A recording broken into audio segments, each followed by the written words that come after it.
I'm Chad Hoover, and this week we're back at Bienville Plantation, where the top anglers in the country have a score to settle at the KBF DZ the 10.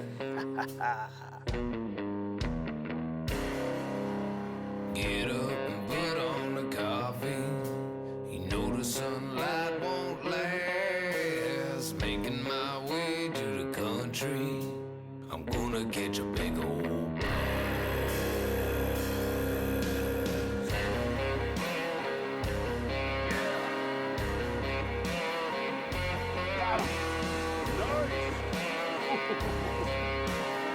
That is a spud.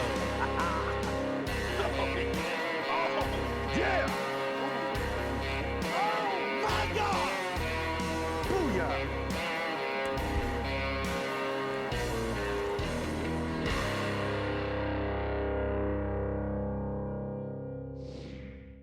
Hey guys, Chad Hoover, Kayak Bass Fishing, and welcome back.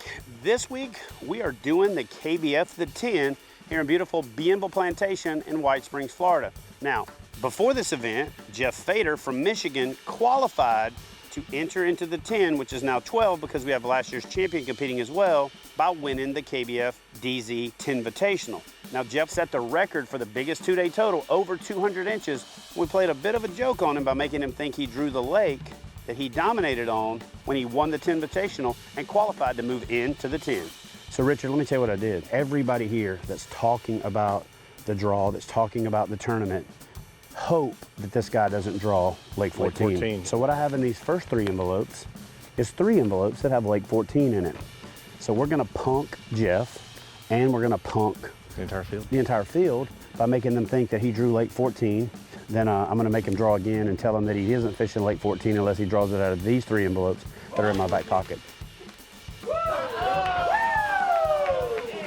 I know this is probably the biggest dick move in kayak fishing history, but actually, I want you to go ahead and open these two real quick for me. Won my way in here. I'm in the 10. Just being here, being a part of it is amazing. I've already won the weekend. Honestly, you know, if I were to finish mid-pack right now, I think it'd be awesome. Everything he just said is total crap. This dude wants to win so bad he can't stand it. He can say that he has no pressure, but I can feel the heart thump thump. You can probably see it like in the cartoons where the heart jumps out. Let's look. Yeah. You can kind of see it thumping. Anyway, man, get out there. Good luck, and I hope you smash them. This is the worst part of it right here, just the waiting. We got 10 minutes before we launch. I mean, I'm ready to go, but now I'm starting to get a little antsy. You'd figure I've done this for so long that you wouldn't get antsy anymore. But I still do. I guess that's the reason I still do it. Let's get ready to rock and roll, shall we? Hit it! That's what I'm talking about. Wait! Okay, now, from the beginning. So one of the questions that I get a lot is, what exactly is the KBF DZ the 10? Now, the 10, it's those top 10 anglers from the overall KBF Angler of the Year standings from the previous year coming down to Bienville Plantation to duke it out for the title of 10 champion. We have a stacked field featuring some of the biggest talent in kayak fishing today. Let me introduce this year's competitors. Cody Milton from Heber Springs, Arkansas. Eric Siddiqui from Cincinnati, Ohio. Matt Ball from Little Hocking, Ohio. Josh Stewart, Murfreesboro, Tennessee. Jay Wallen, Lexington, Kentucky. Jason Broach, Bluffton, South Carolina. Joseph DeDeo, Range, New Hampshire. Jody Queen, Rocky Gap, Virginia. Ken Wood from Taunton, Maryland. Richie McMichael from Kansas City, Kansas. Jamie Dennison, Winston-Salem, North Carolina. And Jeff Fader, Cairo, Michigan. Oh, you son of a... So if this is the first time you've tuned in to a kayak bass fishing event and you're wondering, how are these guys doing a tournament from a fishing kayak? Let me explain. The way that kayak fishing tournaments work is what we call catch, photo, release, or CPR. CPR is simple.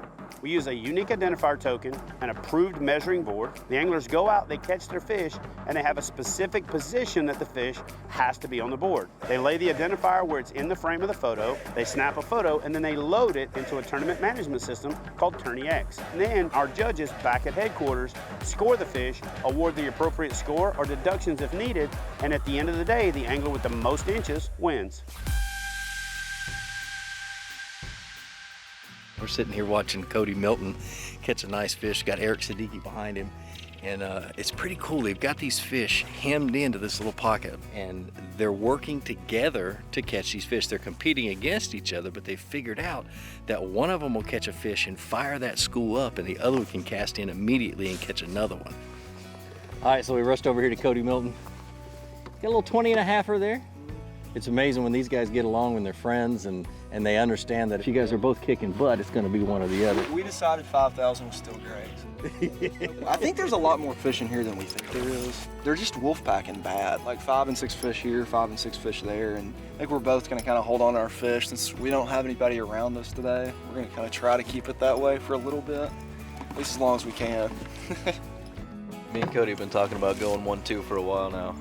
We've said before that we don't really care who's first, who's second. All right, so for a quick little leaderboard update, I noticed that there's only 5 people that have submitted fish. Eric Siddiqui submitted 1, but we sat here and watched him catch several fish.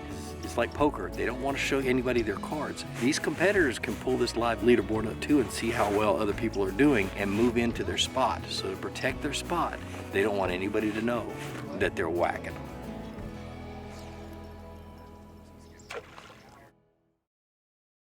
This episode of Kayak Bassin is brought to you by Bonafide Kayaks. Stability, agility, ultimate fishability.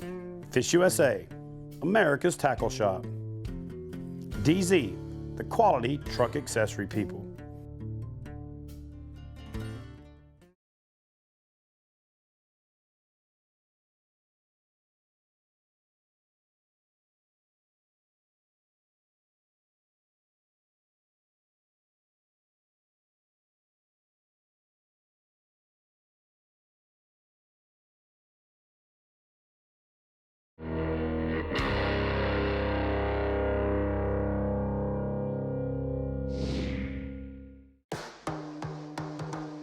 So one of the great things about Bienville Plantation is that it has Florida strain bass. Now, Florida strain bass grow bigger than any other species of black bass, but at the same time, they're also moody and temperamental and a lot more reactive to atmospheric conditions. They can be tough to catch at times, so struggling with that during a cold front sometimes makes for tough conditions that some anglers can't overcome. I learned a long time ago, if you got a limit, you got a chance. Last year, part of the reason I won the tournament, I was the only guy with a limit. There's a little ledge out here, and then it drops off into like 16, 17 foot of water out there. And these fish are right there on that grass line. I swear, what is that old saying? Some days you the bug, some days you the windshield. This is insanity, or the definition of it. I'm doing the same thing, hoping for different results. I'm gonna give this about 10 more minutes, and then I'm gonna go start covering water. So there's an old saying in fishing called don't leave fish to find fish. So the 2018 KBF ZEE the 10 champion, Jamie Dennison, he didn't leave fish to find fish. He left fish and let somebody else find fish in his spot. Jamie Dennison, this is kind of his spot, so he left and everybody had abandoned the area, so I thought, well, I might give it a try. Everybody's been throwing big stuff, so I tied on a drop shot and I've just been letting it set, and they're picking it up. I've caught 6 right here, 2 that won't measure. So I've got my 5 fish limit and finished it out right here. I'm not ashamed to do anything. I even tied on a Joe's fly today to try to get a limit. It's won me money in the past. Here's another one.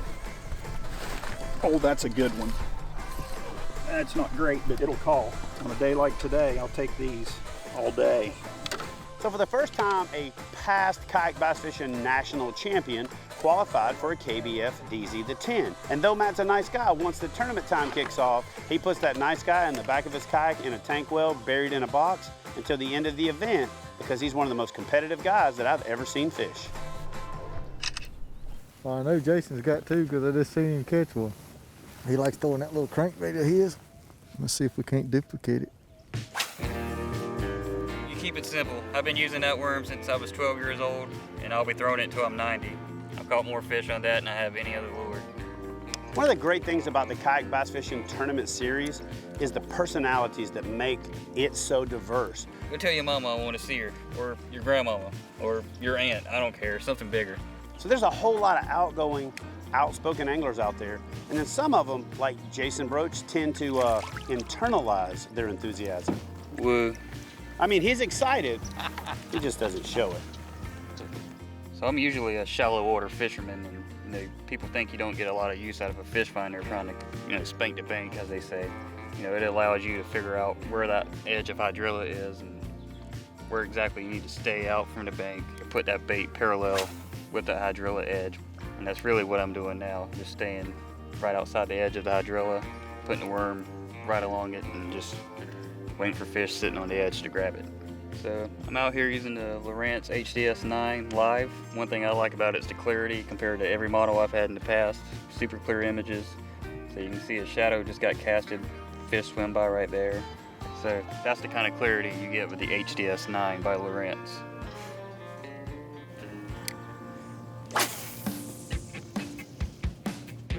Been around this whole bay, stuck at 4 fish right now, need 1 more fish to have a good limit.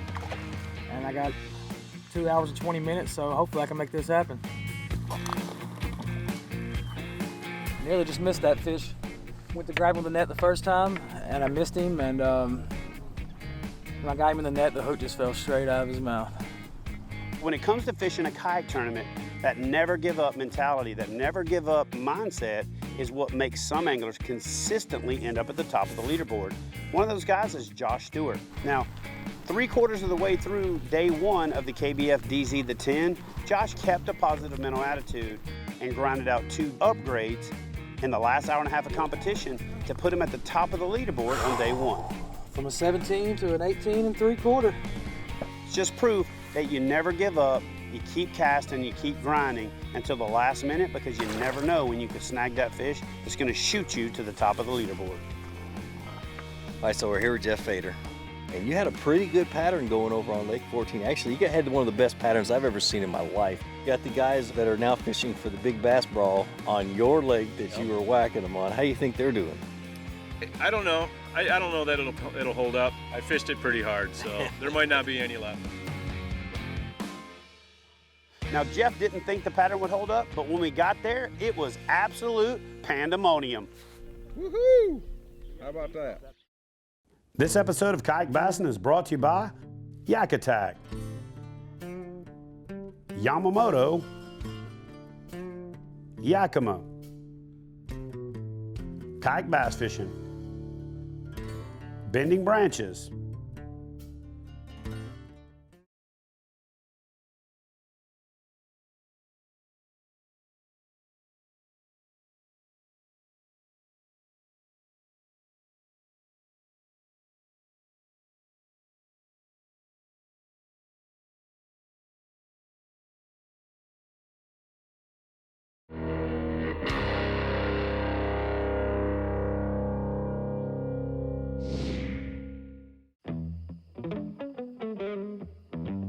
Josh, he just didn't have to suck today.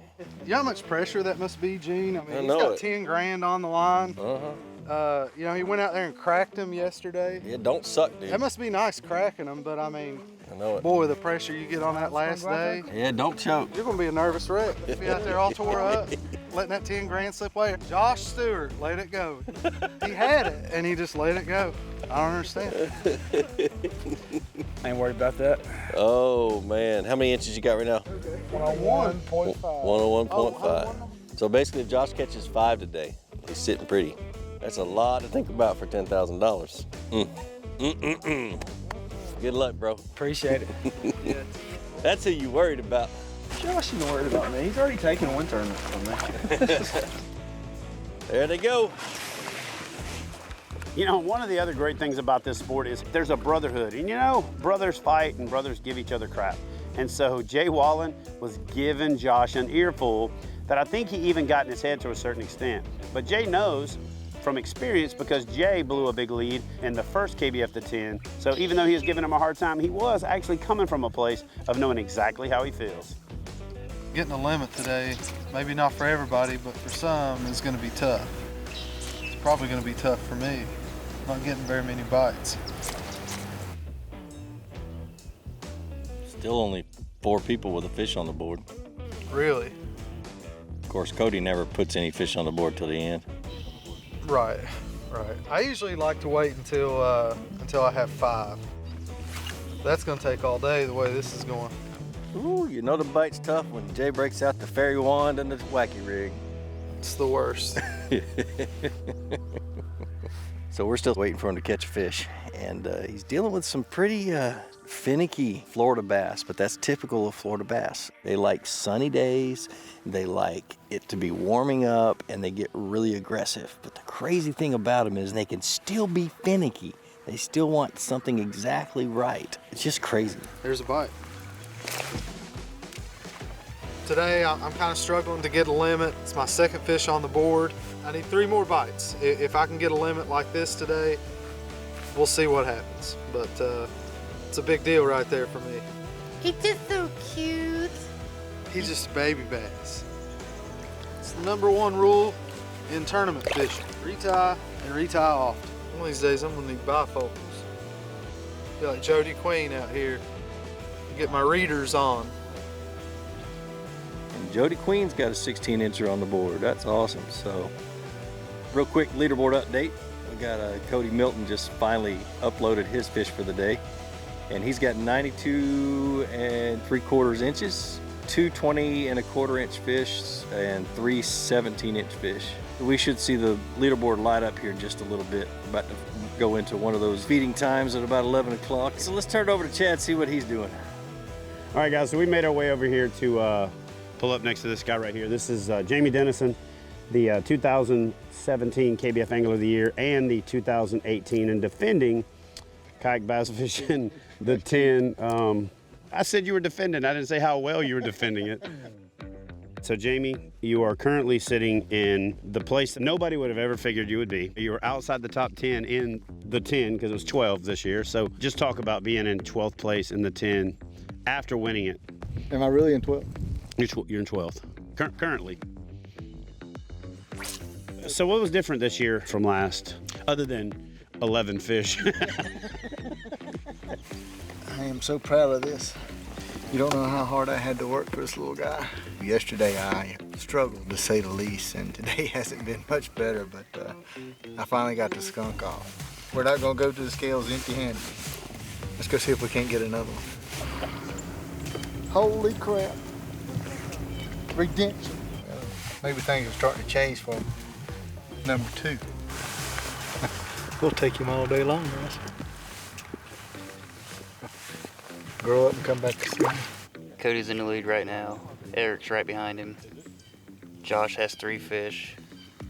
Working really hard to get 2 more. It's gonna put him right there with Cody and Eric. You know, it's been fun hanging out with the top 10 guys across the country, watching them catch a lot of fish, catch a lot of big fish. We're also gonna be hitting up some. Oh. He barely hooked. That's how you move from 9th place to 8th place. Whoa. It's gonna be a close one. We're gonna see if Cody's 1.5 inch lead holds or if somebody else makes the charge to the front. So we'll be right back with more kayak bass fishing action. This episode of Kayak Bassin is brought to you by Deeper, Yamamoto, Yakima, DZ, Bending Branches,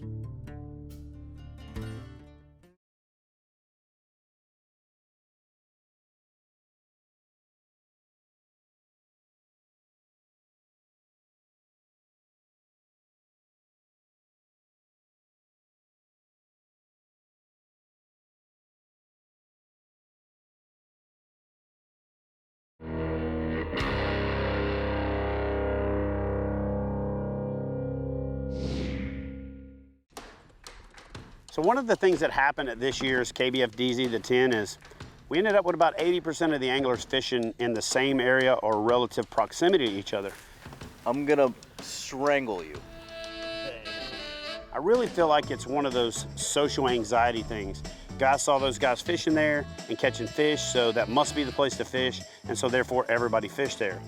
Jay Wallen proved that there were fish that were catchable in other places, and he moved into third place by doing so. But I do think that there were several patterns left to be discovered on the lake that could have ultimately even won the event. It's just that these guys safety up and fished the same area because they knew there were fish there. I'm in second right behind Cody right now. If Josh is able to get a limit, he'll probably pass us both. We're packed in here a little bit tight. There's been 3 to 7 guys on top of these shad, and so we've all had to share fish.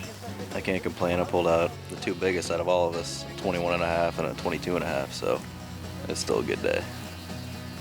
So I haven't caught anything in probably close to 2 hours, I would say, but we'll see. I'm gonna keep the A-rigs down. We're just gonna try to finesse something up here in the last little while, and I guess we'll know if I get beat because everyone's kind of in a circle right here. There's a big ball of bait that keeps swimming around, and I think at this point everybody just kind of knows it, so we're all just kind of waiting for them to come up feeding, but it hadn't happened in a long time. We'll see how it goes. Bait clouds have been key. Now that Josh left, I could throw the rest of the bait balls. Got 3 fish this morning, and I'm struggling to get my last 2. Kind of spun right now. When anglers are fishing for the kind of money we offer at Kayak Bass Fishing, they experience the highest of highs and the lowest of lows. And Josh Stewart exemplified that at probably the highest degree. It's just an emotional roller coaster, especially when there's this kind of money on the line, but more importantly, when there's this much prestige. Being the champion of that event is something that all of these guys want to add to their resume, and Josh had the lead on day 1 and let it slip through his hands on day 2. Somebody actually referred to him as the Atlanta Falcons of the 10. And that somebody was me. All right, guys, lines out. That's it. That's the end of the 10. All right, guys, so one of the great things about the way we do tournaments at KBF is we have a live leaderboard so people can follow along. But we shut the leaderboard off about an hour or hour and a half out. 9 times out of 10, you don't know what the other anglers have done because they're fishing a different part of the lake. In this scenario, you guys were fishing in sight of each other pretty much the entire time. And so Cody, tell me, do you think you got this thing in the bag? From the math we did, I think I've got it by about an inch or so. Okay. We were within sight of each other the whole time, so we got a pretty good idea of what each other. But you know that he doesn't have a fish you don't know about, is what I'm getting He didn't at. tell me, I don't know. Okay. I turned my back a few times.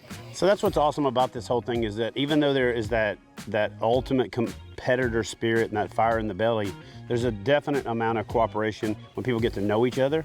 But there's also that, regardless of whether you know somebody or not, as long as you're decent, right? As long as you're respectful, people respect your opportunity to come in and fish in a lot closer proximity than you would ever imagine in a boat tournament. Anyway, we've done the math on it, man. I'm gonna tell you it's gonna be difficult for anybody to beat you, so congratulations. All right, guys, that is gonna do it for this episode. Listen, I gotta congratulate one more time Mr. Cody Milton for taking home the title of KBF DZ the 10 champion for 2019. He's already the 2018 KBF Angler of the Year. That kid is on fire, like they say, when you're hot, you're hot. So listen, if you're looking to get geared up to join us out on the water for some exciting kayak bass fishing action, whether you're looking to tournament fish or just get out there for fun, you gotta head over to the folks at Fish USA right there. The only thing they can't do is wash your truck for you, but they can take care of all your fishing and kayak fishing gear needs. They're your one-stop shop for all things fishing. Maybe I should talk them into doing car wash stuff, because then it'd be my one-stop shop for all things fishing or otherwise. I'll see y'all next week.